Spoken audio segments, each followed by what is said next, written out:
Handsome boy ஒருத்தன் நிற்கிறான் அப்படின்ட்டேன். இல்லை, ஒரு ஒரு 5 செகண்ட்ஸ்க்கு இது இங்கிலீஷ் ஸ்பீக்கிங் கண்ட்ரின்றதே நான் மறந்துட்டு இது சொல்லிட்டேன்னா மொத்த லைனும் என்ன திரும்பி பார்க்குது. இல்லை, ஏன்னா அந்த பையன் கரெக்டாக எனக்கு பக்கத்தில் தான் நின்றுட்டு இருந்தான். நான் அவனை தான் சொல்கிறேன், எல்லாருக்கும் தெரிஞ்சிச்சு. செம்ம எம்பாரசிங்காக இருந்துச்சு. இதில் என்னென்னா, அந்த பையனுக்கு முன்னாடி ஒரு அங்கிள் நின்றுருந்தாங்க. அவருக்கு தெரிஞ்சிருக்கு நான் யாரை சொல்லியிருக்கேன்னு. அவர் என்னை பார்த்துட்டு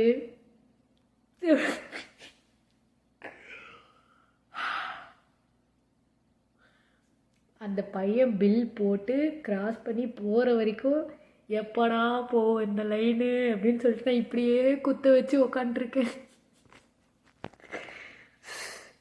ஸோ ஏதாவது இனிமேல் நான் பப்ளிக்கில் ஏதாவது பேசணுன்னா தூய தமிழில் பேசலான் இருக்கேன்.